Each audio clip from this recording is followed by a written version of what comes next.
ஒரு சாதாரண கல்லி cricket match பாக்குற அளவுக்கு கூட ஃபுட்பாலுக்கு கூட்டம் சேர்றது இல்ல. ஏன் 140 கோடிக்கு மேல இருக்கிற நாட்டுல நம்பர் 1 ஸ்போர்ட்டான ஃபுட்பால ஓரம் கட்டிட்டு வெறும் 15ல இருந்து 20 கண்ட்ரிஸ் விளையாடுற கிரிக்கெட் மேல ஏன் இந்தியர்கள் இவ்வளவு பைத்தியமா இருக்காங்கன்னு பாக்கலாமா? சரி வாங்க போலாம். பிரேசிலுக்கும் அர்ஜென்டினாவுக்கும் கொடி பிரிக்கிற நம்ம ஏன் சொந்த ஃபுட்பால் டீமை கண்டுக்கிறதே இல்ல? இந்தியாக்கெல்லாம் ஃபுட்பால் தெரியாது அப்படின்னு சொன்னீங்கன்னா அதுதான் மிகப்பெரிய தப்பு. ஒரு காலத்துல பிரேசில் ஆஃப் ஏசியா அப்படின்னு அழைக்கப்பட்ட நாடுதான் நம்ம இந்தியா. வரலாற்றை கொஞ்சம் திருப்பி பார்ப்போமே. ஆங்கிலேயர் இந்தியாவுக்குள்ள நுழைஞ்சப்போ கிரிக்கெட்டை விட ஃபுட்பால் தான் இந்திய மண்ணுல அதிகமா பரவச்சு. பிரிட்டனோட மிகப்பெரிய ராணுவ அணியான ஈஸ்ட் யார்க்ஷயரை தோற்கடிச்சு ஐஎஃப்ஏ ஷீல்ட் கோப்பைய நம்ம மோகன் பகான் இந்திய அணி வென்றது. அது எப்படி தெரியுமா? பிரிட்டிஷ் வீரர்கள் ஃபுட்பால் காலோட விளையாட நம்ம இந்தியர்கள் வெறும் காலோட விளையாண்டு ஜெயிச்சாங்க. இது விளையாட்டு வெற்றி மட்டும் இல்ல, சுதந்திர போராட்டத்தோட ஒரு எமோஷனல் பாயிண்டா இருந்துச்சு. 1950ல இருந்து 1962 வரைக்கும் இந்திய ஃபுட்பால் கோல்டன் ஏராவா பார்க்கப்பட்டுச்சு. 1951-62ல ஆசிய விளையாட்டுகள்ல இந்தியா தங்கம் வென்றுச்சு. 1956 ஒலிம்பிக்ஸ் செமிஃபைனல் வரைக்கும் சென்ற முதல் ஆசிய நாடா இந்திய அணிதான் இருந்தது. அப்போ இவ்வளவு பெரிய ஜாம்பவானா இருந்த இந்திய ஃபுட்பால் டீம் எங்க தடமாறி போச்சு? அது காரணம் 1950ல நடந்த உலக கோப்பை சர்ச்சை தான். இன்னைக்கும் பல பேரு இந்தியா 1950ல பிரேசில் உலக கோப்பைக்கு தகுதி பெற்றும் வெறும் காலோட விளையாட FIFA அனுமதிக்காததால விளையிட்டாங்க அப்படின்னு சொல்லிட்டு இருக்காங்க. ஆனா உண்மை அது கிடையாது. அப்போ பிரேசில் வரைக்கும் கப்பலோ பிளைட்லயோ போக இந்தியா ஃபுட்பால் பெடரேஷன் அவங்க கிட்ட போதிய நிதி இல்ல.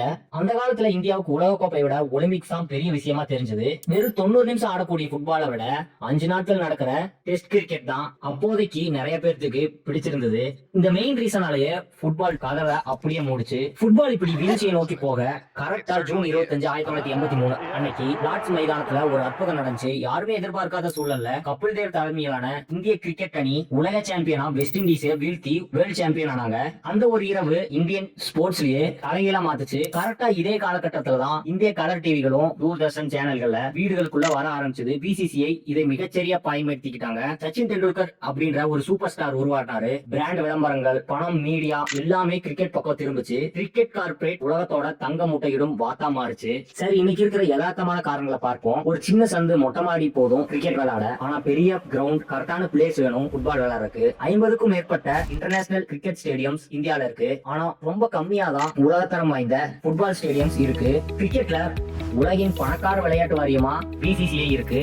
ஏஐஎஃப்எஃப் இன்னும் ஸ்பான்சர்களுக்கு போராடுது. அது மட்டும் இல்லாம கிரிக்கெட் பேட்ஸ்மேன் அவுட் ஆகும் போது வர பிரேக், ஓவர்களுக்கு நடுவுல வர கேப் இதெல்லாம் பயன்படுத்தி அட்வர்டைசர்ஸ் பலாயிரம் கோடிகளை அள்ளுறாங்க. ஆனா ஃபுட்பால்ல 45 நிமிஷம் தொடர்ச்சியா ஓடணும். அங்க விளம்பரம் போட கேப் கிடைக்காது. நாங்க மைதானத்துல வந்து விளையாடுறோம், எங்களை வந்து சப்போர்ட் பண்ணுங்கன்னு இந்திய ஃபுட்பால் டீம் முன்னாள் கேப்டன் சுனில் சேத்ரி கண்ணீரோட கேட்டுட்டு அந்த வீடியோல நம்ம மறக்க முடியாது.